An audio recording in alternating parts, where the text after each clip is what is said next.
Colorado.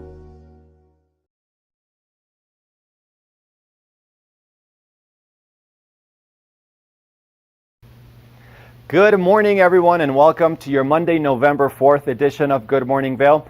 I'm your in-studio host, Julio Garcia, joining you for the next hour, where we're celebrating National Job Action Day, and we'll have recruiter guy Bill Humbert talking to us about why November and December are the best times to switch jobs. We'll also have talent acquisition manager Emily Gross with tips on the successful job hunt, as well as Jim Link talking to us about workplace incivility around the election season. And then we'll head into the kitchen with a delicious shrimp recipe. And we'll finish off the show hearing about fall beauty tips. So grab your cup of coffee and start your day with us here on Good Morning Vail. Stay tuned with all this and much more coming right up. Get up, get ready to start your day. The mountains are calling you out to play. Come on, we'll make you feel right at home. Good morning, Vail. See what lies in store for you. There's so many things to see and do. Summer, winter, spring, or fall. Your home in the Rockies has it all. So get up, get ready to start your day. The coffee's brewing, you're on your way. The fun is waiting outside your door. Good morning, Vail.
Good morning, Vail.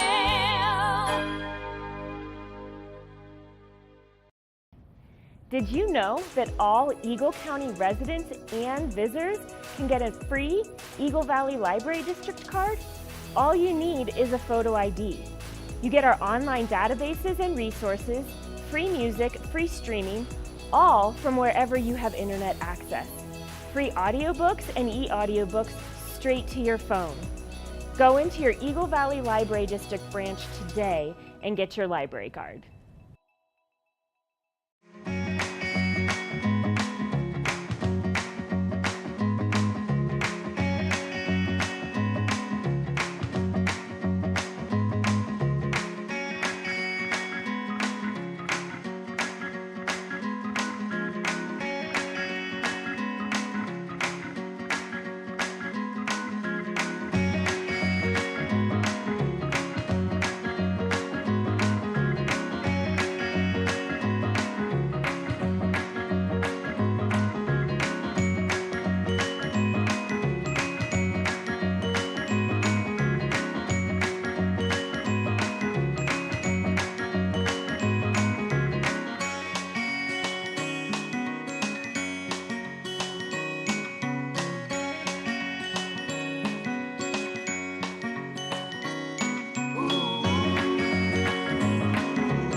presents Nashville Roadhouse Live, where country meets rock and roll. It's where I drank my first beer, where I found Jesus.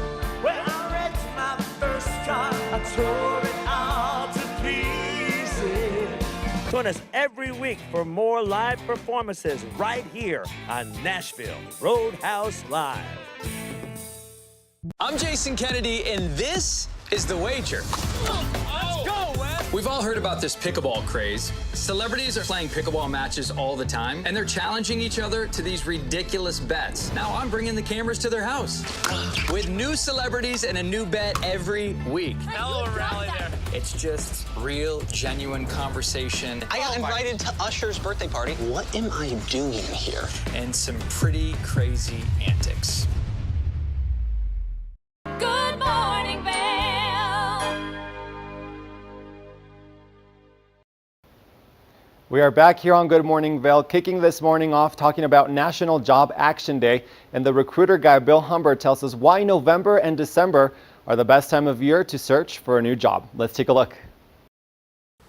Are you looking to change careers? Well, did you know that November and December are the best months to do a new job search? And I'm joined by the expert recruiter guy, Bill Humbert. Good morning, Bill.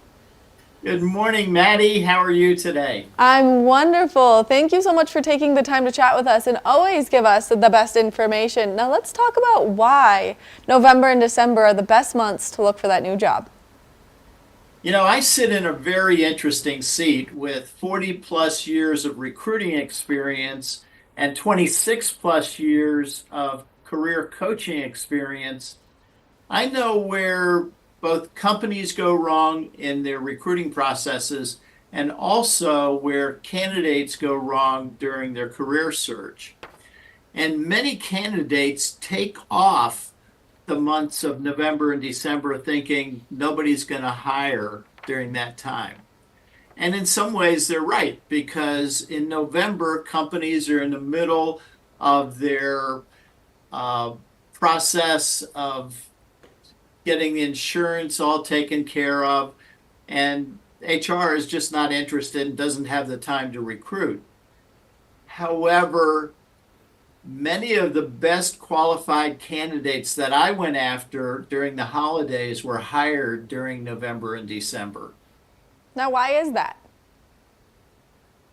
You know, it's something that it's hard to understand until I lay it out for you.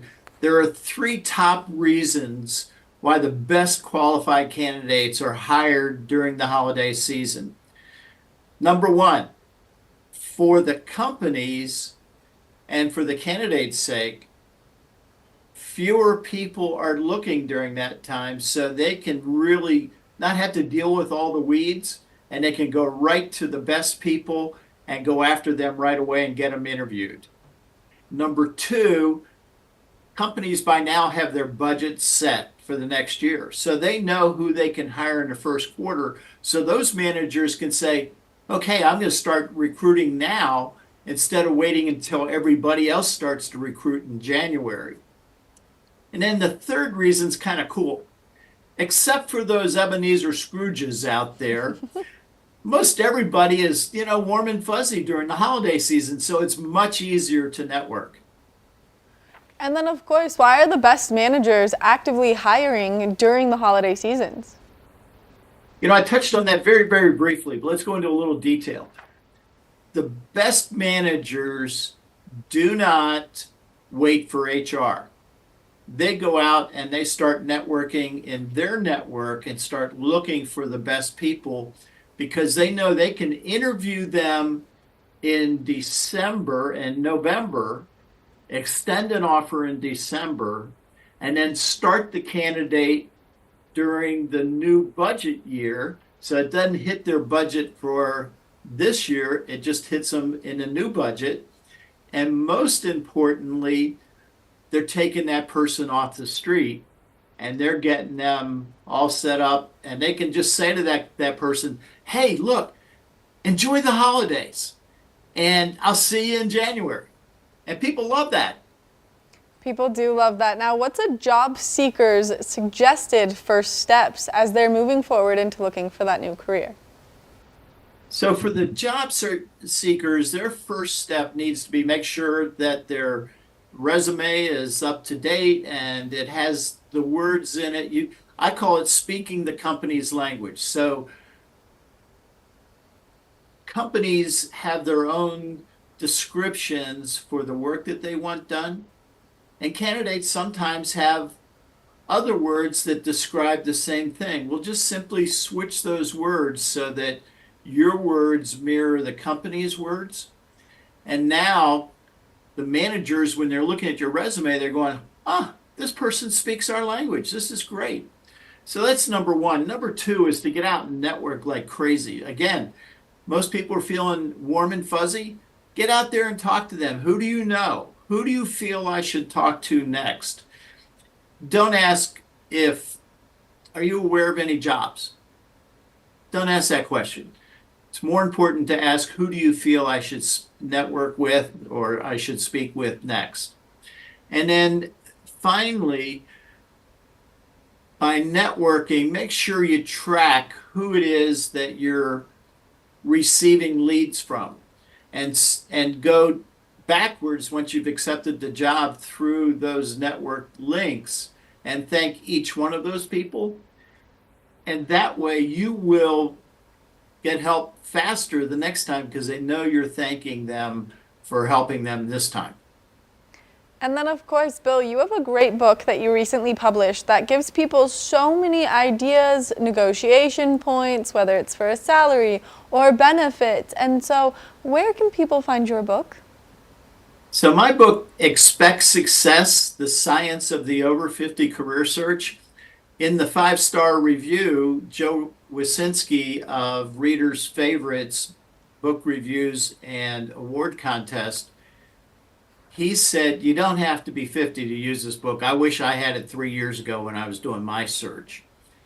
And what I tell people is my 2 primary English professors from college, when they found out, they're up in heaven. And when they found out that I wrote a book that got a 5-star review, they said, Humbert got a 5-star review on a book? So it's a great book, and I use my recruiting knowledge to help candidates in a step-by-step basis to find their next position. And you can find it at the big bookstores like Barnes and Noble, but you can also find it through Amazon and independent bookstores. And I love to support independent bookstores. Which is so incredible, Bill. Thank you so much for taking the time to chat with us and giving us all this great information. Now, if someone would like you to look over their resume, what's the best way for job seekers to get in contact?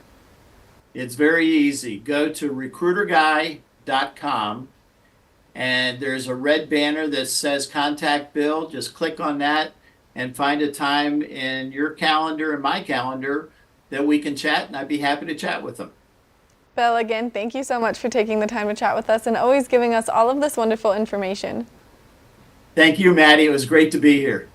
Make sure if you're looking for a new job that you take the months of November and December to your advantage and use all of these great tips and tricks that Bill just gave us. We're going to take a short break, and when we come back, we've got more of the show, so don't go anywhere. Good morning, Vail. It's time for the best coverage of the top stories in sports. The Sports Wrap with Jason Page starts now. How do you make Anthony Edwards the face of your franchise if you're the Minnesota Timberwolves? We'll get into that.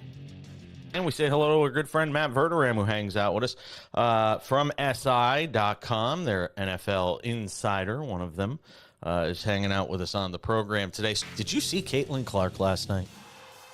She put up a 40-burger, hits the game-winning three as time expires. Let's turn our attention to the Denver Broncos, one of the NFL's most dysfunctional situations. The Sports Wrap with Jason Page. Hi, it's Julio Garcia with TV8, and we're about to add some extra jolly to your holiday season. Join us for TV8's 12 Days Before Christmas and ring in the New Year advertising specials. For just $250, you can advertise your business on TV8 during the all-important holiday season. We'll run your commercial spot 10 times per day for 12 days. That's 120 spots to drive traffic to your business. Choose the 12 of Christmas or run your during the Ring in the New Year special, which starts on December 26th and runs for 12 days. Or yet, purchase both for just $450. Don't have a commercial? Don't worry. TV8 will help create one from your photos, videos at no extra charge. So don't.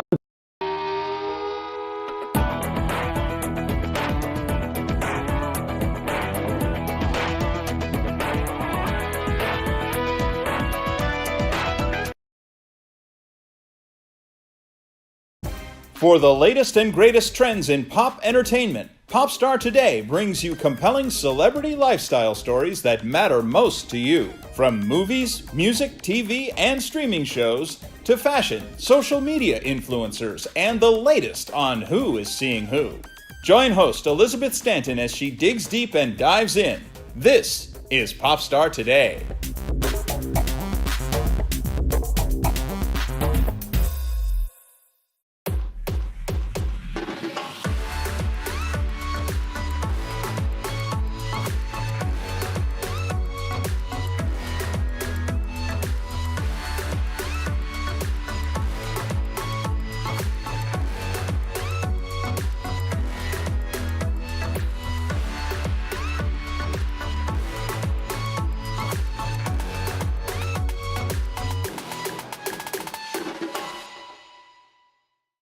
Good morning, Vail.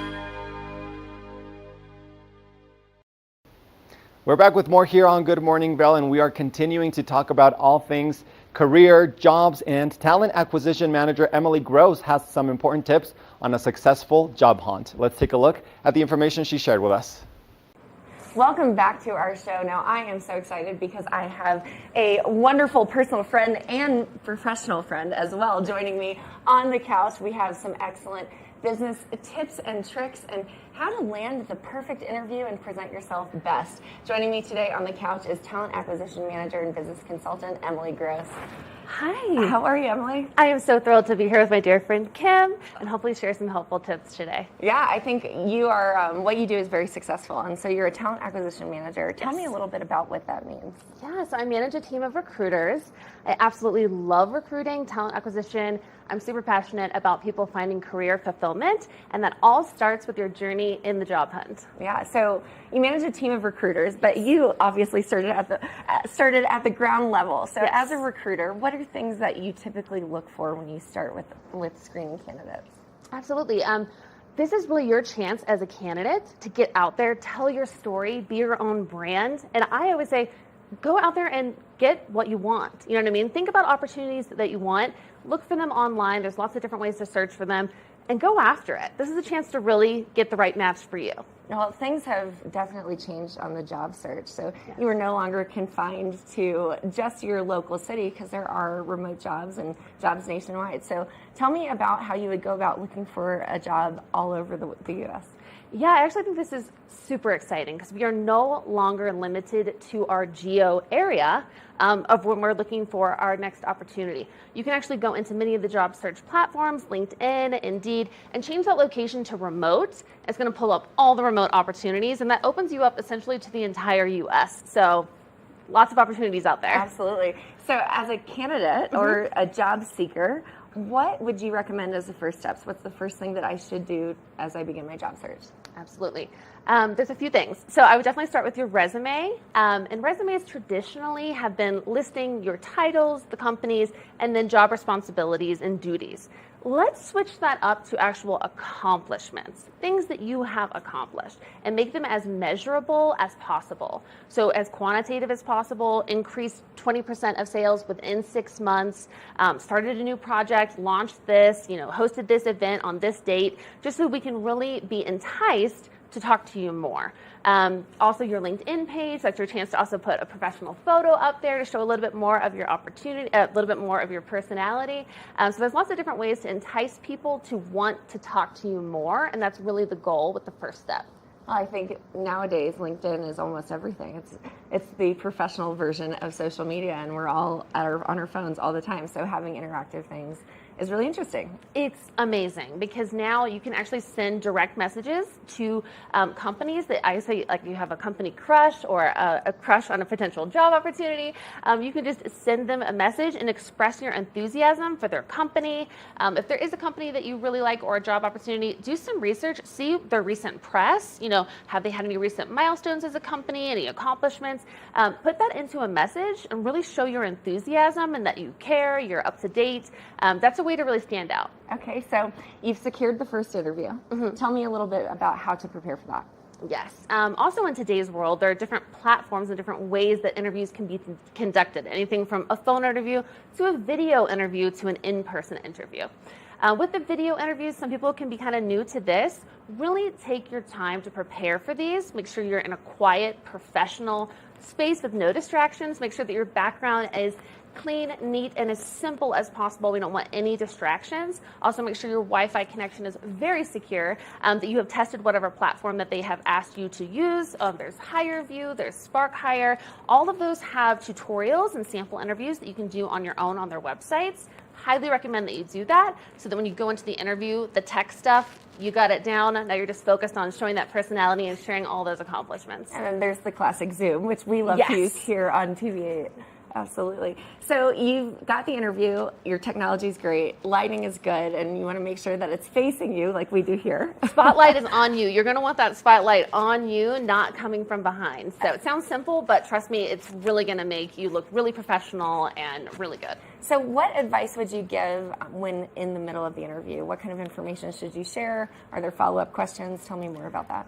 Yes, absolutely. I would recommend anyone before they're starting an interview to definitely think about their career, think about those specific examples that you've had in your career and write those down, because when they ask you questions such as, how are you at overcoming challenges in the workplace? Stay away from saying language like, well, I usually or I always, and give them a specific example of a challenge that you faced. Where were you working? What were the challenges? What did you specifically do? And then don't forget, what was that outcome? Giving specific examples is really what they're looking for. Whenever I hear that a candidate was not selected, the feedback I most hear is that they weren't specific enough. So prepare all that ahead of time so all your stories are at the tip of your tongue, ready to share. So how would you advise on preparation? Like what would you do? How do you figure out, okay, what are the things that I can add to this potential opportunity? Yeah, definitely do your research, like I said, on the company, on the person that is interviewing you. Usually they send you their name. Check out their LinkedIn, just some general information so you can know a little bit more about them and how to connect with them during the interview, because that's an important part as well. And yeah, just express your enthusiasm, ask questions. I always say they usually close the interview with, do you have any questions for us? Always have one prepared, because it's very easy to not be able to come up with one after you just completed an interview. And showing that you have a question is, again, showing your interest. You've got the wheels turning. You're thinking about joining the company. And so always have a question prepared at the end. Okay, great. I love to ask questions, which is why I sit here. So what kind of questions would you advise? You mentioned to be prepared and know about the company, but what's a really good follow-up question? Sure. I mean, you can ask a company how much they plan on scaling within the next 6 months. What are their plans for this role? Does this role plan to have a team around it eventually? Do they have any new products coming out, new services? I mean, it depends on the industry, but just ask them about their upcoming plans, or maybe do your research and say, I saw a little bit that you guys are planning on doing this, would love to hear more. So again, showing that you did your due diligence and showing your interest. And then you can always ask about the position itself. What are the expectations there? That's a fail-safe interview question. I know Absolutely. I've used it plenty of times That's a great one. in my job searches in the past. So Emily, what would you advise? Where can we go to find more resources on how to update a resume, how to interview? What else would you say? Yeah, well, there's a ton online, and thank goodness for YouTube and all that stuff. But anyone's welcome to reach out to me directly on LinkedIn. My name is Emily Gross. I'm happy to answer any questions anyone might have. But it's a really exciting time when you're starting your job hunt. Well, Emily, you are wonderful. I love having you here on the couch. I think your energy is so contagious and obviously really good at what you do. So if you if you have any last advice, what's that one thing you would tell a candidate? I would say really don't be afraid to show your enthusiasm. Companies want to hire people that want to be there. That is going to be worth their investment in you because you're more likely to stay for longer. Even if someone's super qualified but they're not acting very interested in the role, they haven't done their research, they're not prepared, that doesn't look like a great investment for the company. So don't be afraid to show that enthusiasm. So oftentimes enthusiasm wins the job. So it can. Awesome. Well, Emily, thank you so much for sharing your knowledge and expertise. We appreciate you being here on the show. My pleasure. Absolutely. Now, stay tuned. We have a lot more in store, so we'll be right back after this. Good morning, Vail.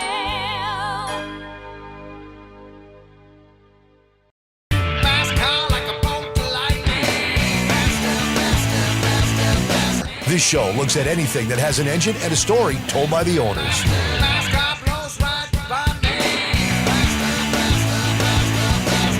This is a scooter. Have you had it the whole time? I have not. It's actually the third time I've owned the car. Sell, regret, sell, regret. To the actual prototype GT40, I got to sit in that car. Oh, I gotta get me one of these, man. We've got all the muscle, the speed, and the stories. I got stage 4 cancer. A bunch of friends came together and decided that this thing needed to get done then. A lot of friends came together and made this thing happen. Hey, if it has an engine and a story, you're going to hear about it on rides. Almost every vehicle, doesn't matter what walk of life you're from, there's some tie to your past. Learn the latest in science each week and how it relates to everyday life. From space exploration to plant biology, to the latest in high-tech advances. Every new scientific development is explored and explained in an understandable way. Amazing stories each week. Watch Science Now.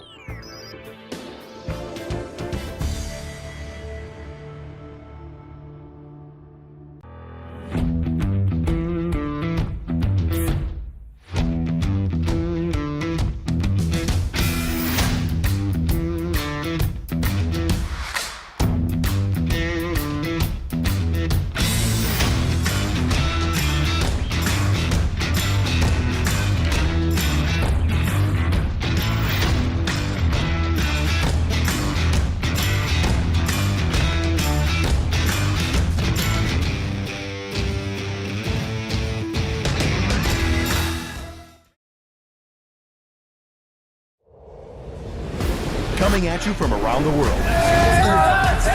The biggest names in sports, entertainment, and business. Here we go.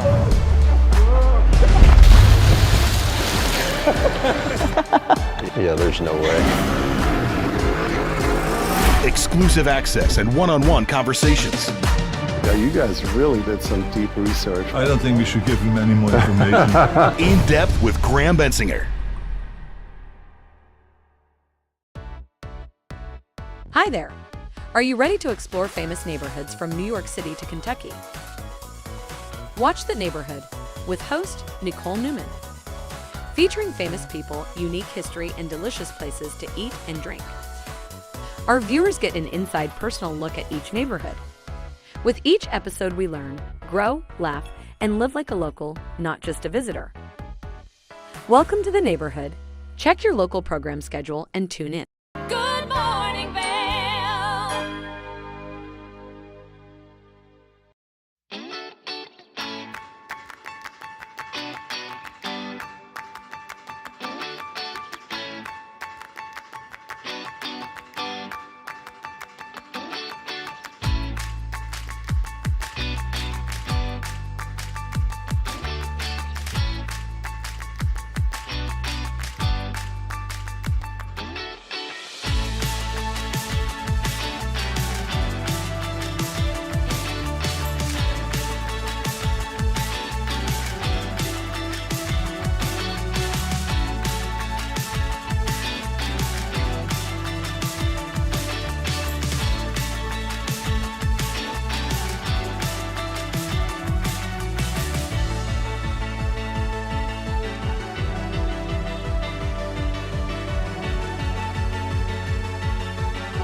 The election is just around the corner, happening tomorrow. And as we approach this important date, workplace incivility has been at an all-time high.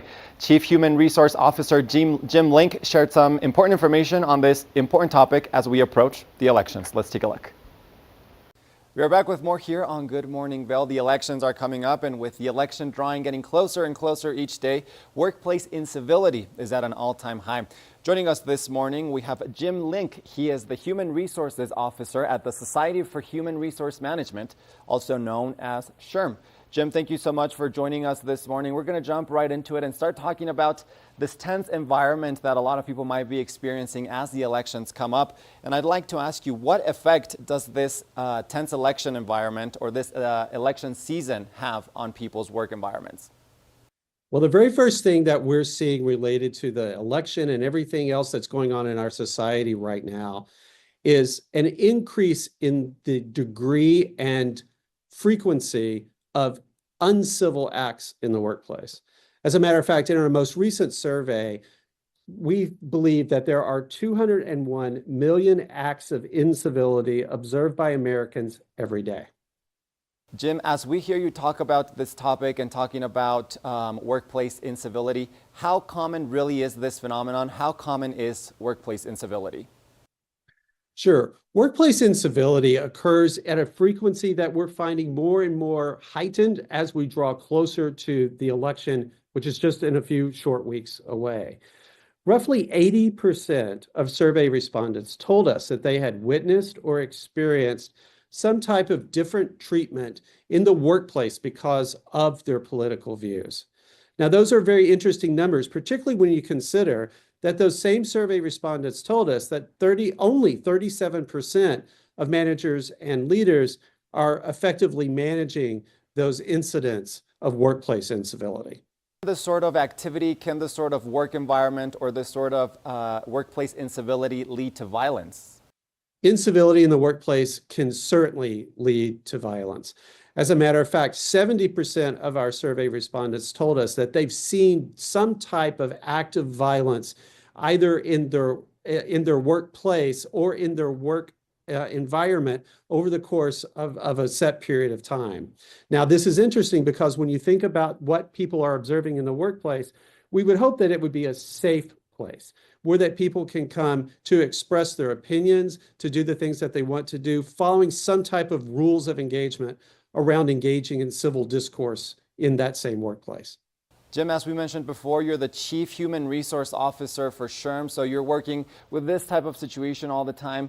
What are some of the best practices or expert advice that you can give to people on conflict resolution in the workplace? Well, the absolute best thing that you can do is establish the boundaries under which conversation should occur.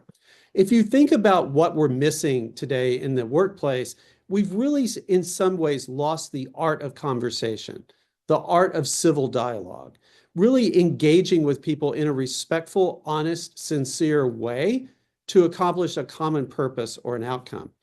It's still okay to actively listen to others. As a matter of fact, in many organizations where that they're trying to resolve conflict, they're spending more and more time in face-to-face communication, talking about the things that really matter for both the individuals involved, but also for that particular business. Jim, how can company executives help address signs of polarization in the workplace?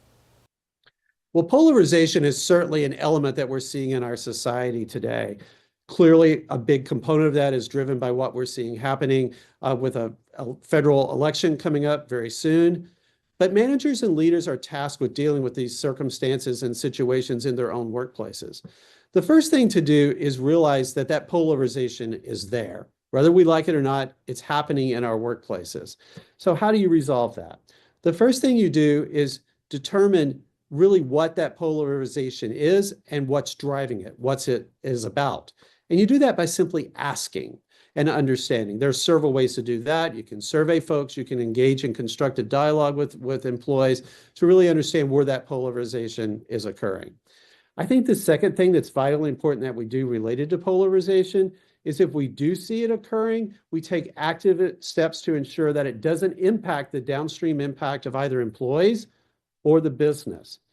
Now, this is important because with that large number of uncivil acts that we're seeing reported across our society, we do know that in the workplace, that can lead to losses of productivity, of profitability, and other measures, which are clearly important for business leaders to get their arms around. Jim, what does see something, say something look like in the workplace? We hear this all the time, see something, say something, but what does that really look like in the workplace? See something, say something is an element that we first really were introduced to as a result of a lot of the terroristic threats that were happening in our society 20 or more years ago. But that's permeated into the workplace in a way that I believe is positive. If you think about giving employees the power that if they see something that's discriminatory or harassing, let alone violent in the workplace, that they immediately report that up to their management teams or to human resources professionals who can help to address that specific situation, but more importantly, help to ensure a safe, effective, and comfortable work environment for those employees. Jim, we are wrapping up here, but is there anything else you'd like to add on this important topic? We would encourage everyone listening today to make for sure they go to SHRM.org.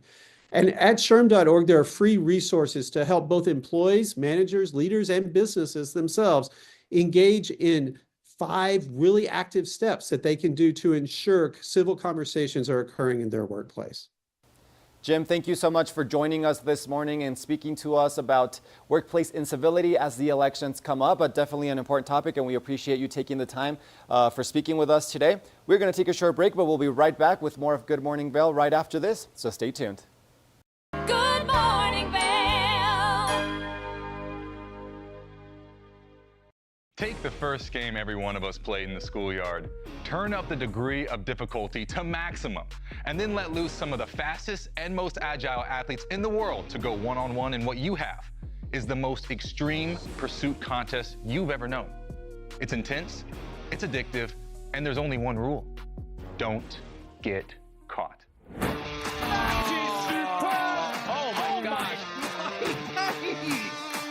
If you haven't seen World Chase Tag before, here's how it works. 2 teams of up to 6 athletes compete in a series of one-on-one chases. Each chase lasts up to 20 seconds and has 1 chaser and 1 evader. Opportunity to points on the board! Oh! Whoever wins the duel stays on as the evader, and teams get 1 point for each evasion they make. And it looks like the opening point of this contest. It's the best of 16 chases to win the match, with a sudden death chase-off required to break any ties.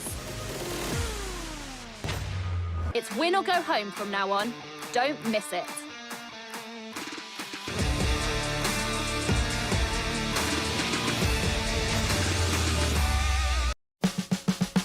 Experience the magic of the season like never before with the Leadville Railroad on our Holiday Express.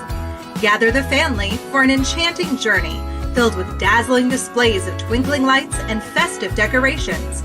Create cherished memories that will last a lifetime on this unforgettable train adventure that captures the spirit of the holidays.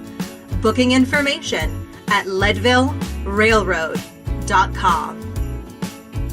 I'm Amy Goodman, host of Democracy Now! Our independent news hour offers diverse perspectives and unique opinions, often unheard in the mainstream media, live as the news unfolds.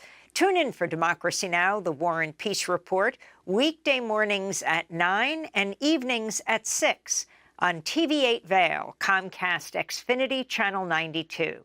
There's more for you on Channel 92. Coming up this season on Ready, Set, Renovate, we see one couple fall in love with a waterfront fixer-upper. It sort of wrapped its arms around us and said, you want me, and we did. And watch as another battles over the budget. We're trying to look through and see where we can trim at this point. Are you looking to trim it, Ginger? No. No. Construction pros show us the right way to renovate. Well, we had to do a roof over. We had to hand build a lot of the trusses. As we're putting the thin set down, the self-leveler has a little clip that clips up underneath the edge of the tile.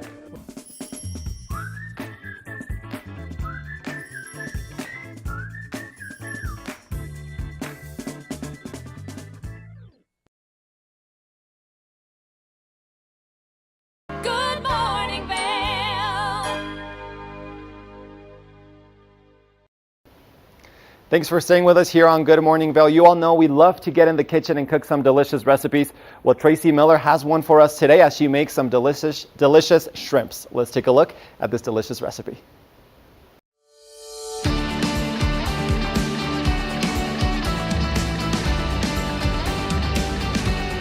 Welcome back to Colorful Cooking with Tracy Miller. I am Tracy. Thanks for joining us here today. We're talking all about shrimp, how healthy and how easy it is to cook. So I have a farm shrimp, and I have a wild caught shrimp. So when you're getting ready to cook it, you kind of want to pat it dry. People are always amazed when I tell them this, but like even if I have a piece of fish or something, I will just gently squeeze it after it thaws out when it's frozen to get some of that excess water. Because if you're going to put it in your pan and you're going to try to get a sear on it, then you're not going to get rid of that excess water. It's going to kind of fill up in your pan and boil your shrimp, which is not what we are after. So just pat it dry a little bit with a paper towel, real gently too. You don't want to like manhandle those little tiny crustaceans. It's not going to taste as good.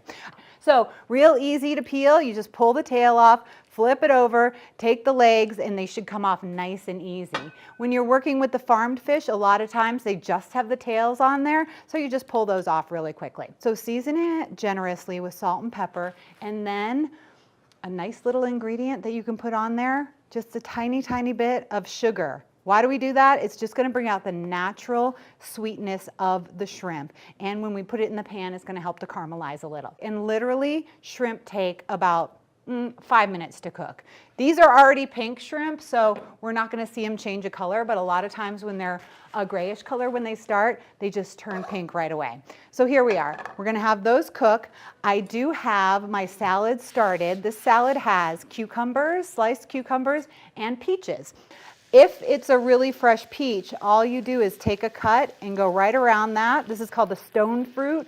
The seed is in the middle, and you should be able to turn it and open it up like that. That is the easiest way and the nicest way to open up a fresh peach. A lot of times the juice will be squeezing all over you, but not today because, like I said, it's not quite as ripe as it should be. All right, we're just going to slice these up really thin. Can you hear that shrimp cooking? It smells good already. Just a little bit of simple seasoning. I have my cucumbers, so I'm just going to put my peaches down. And as the shrimp are starting to cook, you'll see that their tails are turning a little bit, and then you just want to flip them over.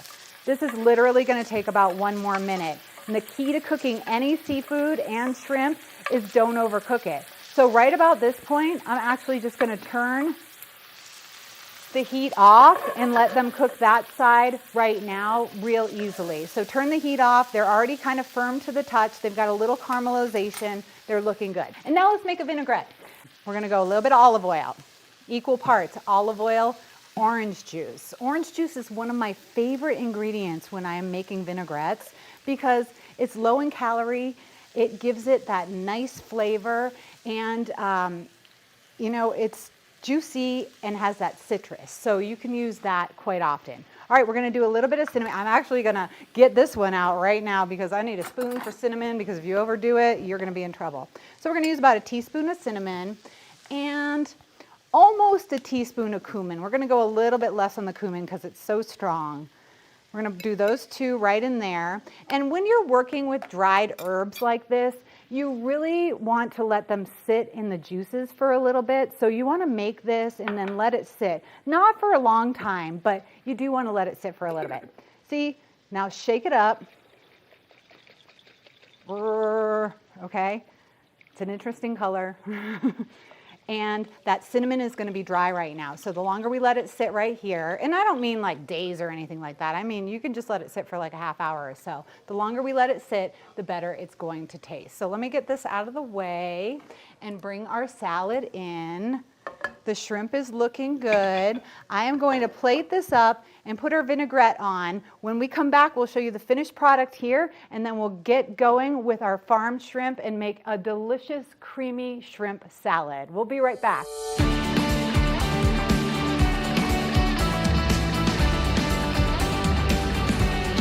Welcome back to Colorful Cooking with Tracy Miller. I am Tracy. Thanks for joining us here today. We're talking all about shrimp, how healthy and how easy it is to cook. We are just going to cut these into little pieces. Actually, a lot of times when I'm making the shrimp salad, I will put it in my food processor, but I didn't want to lug the food processor in here today. So we're just going to slice the shrimp up kind of nice and easy. If you put it in a little row, put them all together. My whole family's from Florida, so they actually have shrimp nets like right outside on their docks, and we eat the freshest shrimp you can possibly imagine. Mayport shrimp in Florida is delicious. Really, if you can get any shrimp from the Texas, the Gulf of Mexico, or Florida, you're going to be in pretty good shape with that flavor. And again, just don't overcook it, and you'll be tasting it and enjoying it. Okay, so here we go. We have our shrimp cut up into small pieces for the shrimp salad. And this one, sorry, I'm gonna add a few calories to this because it's gonna be nice and creamy. So I'm gonna do a little bit of a mixture of sour cream and mayonnaise. Now, I'm a huge mayonnaise fan. I love eggs, I love mayonnaise, but mayonnaise alone sometimes when you're making a salad like that, it's just a little too strong. So I like to mix mine with a little bit of sour cream. I actually do a half and half, 50% sour cream, 50% mayonnaise. Tons of salt and pepper. Either use dill or use tarragon, and if you're ever cooking lobster, tarragon is really, really good. It has all these little like leaves like this, and all you do is pull the leaves right off of the stems, and then we're going to chop them up. It's super easy, super fragrant, and it kind of has like a licorice type of flavor to it. So we're just going to take those right off. Actually, I just do it that way. Take them off that way. You can really put any herbs you want in here. If you would prefer, you know, parsley or something like that, you can do that. Really making something that turns out to be in your recipe repertoire all the time. All right, super simple. Cut up cooked shrimp.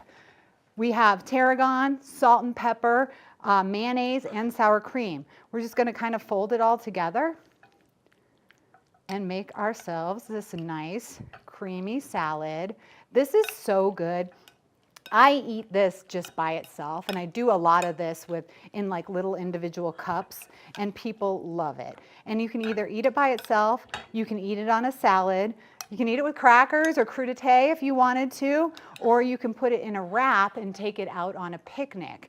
One of the things though about wrapping up creamy dishes, there's a little trick, especially if you want to take it out on your picnic. So right now, we're just going to put it on our bed of lettuce. This would be a nice little light lunch for you, packed with protein and vitamins and minerals, nice and light and delicious with a little bit of creaminess. I'm going to put a little more salt and pepper right on there, especially pepper.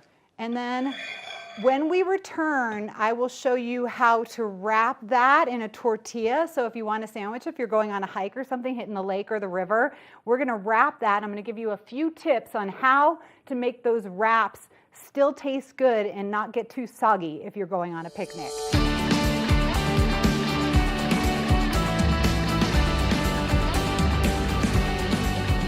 Welcome back to Colorful Cooking. I'm Tracy Miller. Thanks for joining us here today. We are talking about shrimp, and we just made a shrimp salad with a creamy mayonnaise sour cream base, and we used tarragon today, which is actually delicious. I was crying a little bit because I didn't have the dill that I usually like to use with my shrimp salad.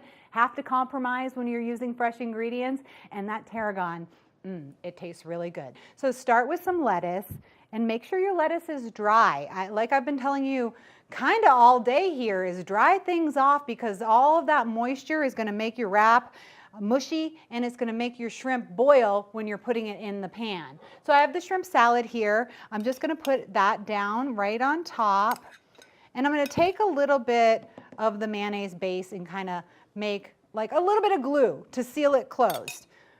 I love making wraps. I don't know why, I just really like rolling things. So take it like that. Pull it all out your way, move your fingers around so that you know that like you're going to get a good bite on every sandwich, and then just roll that baby up. That glue right there is going to seal it closed. And then I like to cut it in half. And when I'm making wraps and I'm getting ready to go on a picnic, or usually I'm getting ready to cater or go on a gig or something like that, what I do is I just put the wrap in the fridge uncovered until I'm ready to wrap it up. Because if you wrap it up in cellophane, what's going to happen is it's going to get all mushy. And since we have a creamy base, you want some mayonnaise on your sandwich, when you're making wraps, you want to have a layer. You want to have that lettuce layer to protect the mayonnaise on the inside and the wrap. Seems simple, but you can really kind of make a mushy sandwich if you're having it wrapped up for a little while. So we've got the two salads today. For the shrimp salad with peaches and cucumbers, and that's in a cumin cinnamon vinaigrette. And then we will also have the recipe here for you with the shrimp salad, which I'm gonna say you're probably gonna like a lot. Thanks for joining me here on Colorful Cooking today. Eat shrimp, it's low in calories, high in protein, and really good for you.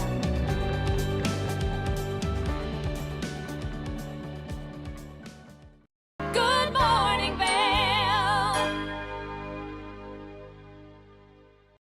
Discover the perfect blend of style and performance in your eyewear at Eyepieces. With convenient locations in Vail Village, Lions Head, Beaver Creek, Edwards, Basalt, and Snowmass, Eyepieces is the destination for luxury eyewear and high-performance optics. From iconic brands to the latest in sport frames and snow goggles, we have the eyewear to match your mountain lifestyle. Plus, we offer prescription lens services, including eye exams, custom lenses, and prescription goggles for your mountain adventures. Visit us today to experience the art of vision. Eyepieces, serving the Vail Valley's vision needs for over 40 years.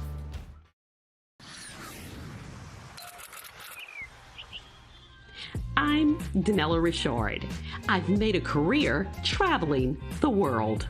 I've worked for some of the biggest names in travel, and now I've traded in my business suit for a swimsuit. Swimming with the sharks, swinging at the edge of the world, throwing back a few shots, or shall I say spirits. Ooh. Eating some of the best cuisine, and even making a few furry friends along the way. I invite you to come along with me and discover the world. For fun and adventure, join me on Elizabeth Stanton's Great Big World. Find out where I'll be going next and which celebrities I'll be bringing along with me. I'll show you amazing destinations with lots to explore, and you'll get to know my celebrity guests the way they really are, up close and personal. We'll travel the world, experience new cultures, and together, try to make a difference. I'm Elizabeth Stanton, saying the world's a big place, and I'm going to show it to you.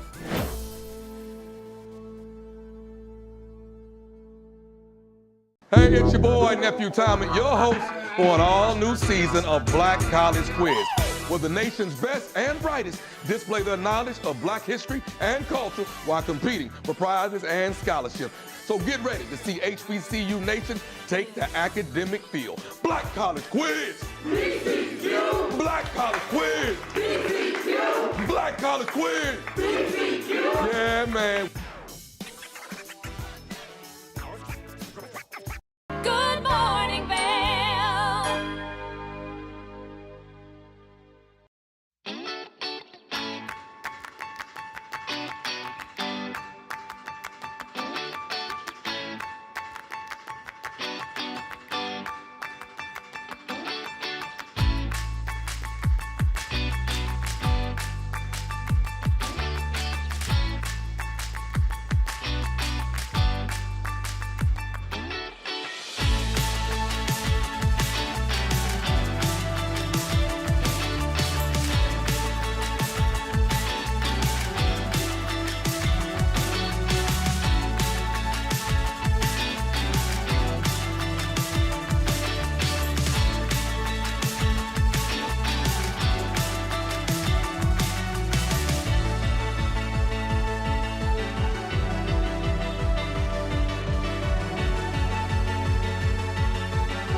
We are back here on Good Morning Vail. Ladies and gentlemen, fall is in full swing. Temperatures are cooling down. And Joanne Butler taught us some very fun fall beauty tips. Let's take a look at what she had to say. Oh, hi, thanks for having me. Well, let's start at the top with our hair. When your hair gets dry and brittle from the cooler weather and needs some TLC, my go-to is always Pantene here, in particular their Pro V Miracles collection. 3 nutrient-packed shampoo and conditioning duos here with formulas that actually strengthen hair bonds and repair, as well as their $60 luxury brand competitors. But of course, you can get Pantene at mass market drug and grocery stores. And there's something for everyone. For stronger, longer, healthier hair, this is Pantene's Infinite Lengths. It gives you up to 90% less hair breakage. This one's Pantene's Miracle Bond Repair. Actually repairs 8 signs of damage from frizz to split ends. Makes it shiny and more manageable too. And if you have curly or wavy hair, Curl, Define, and Shine is for you. This one actually refreshes your natural curl pattern and locks in moisture for up to 72 hours. All of these are free of sulfated cleansers, dyes, parabens, and safe for color-treated hair. And of course, again, they're a steal right at the grocery or drugstore. Now, let's talk makeup. We're seeing lots of bold Rockstar eyeliner out there, paired with bold berry and cinnamon colored eyes, lips, and cheeks, very fall. But any great look this season starts with a good canvas, and that's healthy looking, glowing skin. And the trick to make sure you always have that is a good primer. That also helps your makeup last too. And Milk Makeup is known for their award-winning primers. You've probably seen the Hydro Grip Primer videos all over TikTok. Well, they just launched a new one called Hydro Grip and Glow. It has all the same benefits of the original, but with these light reflecting pearls to give you this soft, radiant, luminous glow. It lasts for up to 12 hours too. Plus, it really hydrates your skin with hyaluronic acid. It's not greasy. It just feels like an instant fresh pick-me-up, so it feels great when you put it on. I'm wearing it right now under my makeup. You can wear it alone too. It's great for every day, or great for those, holiday parties to get glam. And you can get this right at Sephora for $30, which is a great deal. Now, next up, if you're like me and you don't like to shave, Nair hair removal is great. They make it really quick and easy to get rid of hair all over the body, even on your face. And it just leaves your skin really soft, smooth, and hydrated. And it lasts days longer than shaving. And Nair's made with really great skincare ingredients like this one. It's watermelon and hyaluronic acid. There that hyaluronic acid is again. This is their Prep and Smooth. It just gently exfoliates and removes facial fuzz. And then this is the body cream. You can use it right in the shower. Super easy. And it's made with Moroccan argan oil. Both of these smell amazing, which I love too. And they're great for sensitive skin. So there you have it, my fall beauty buys for you. And that's a wrap for your Monday edition of Good Morning Vail. Thank you so much for joining us this morning. I was your in-studio host, Julio Garcia. It was a pleasure being with you today. Hope you learned something new, had some fun this morning, and get out there and vote. Tomorrow is Election Day, so if you haven't done so already, make sure you do. And tune in back tomorrow at 8 a.m. for more Good Morning Vail. Until then, have an excellent rest of your day, and we'll see you back here tomorrow.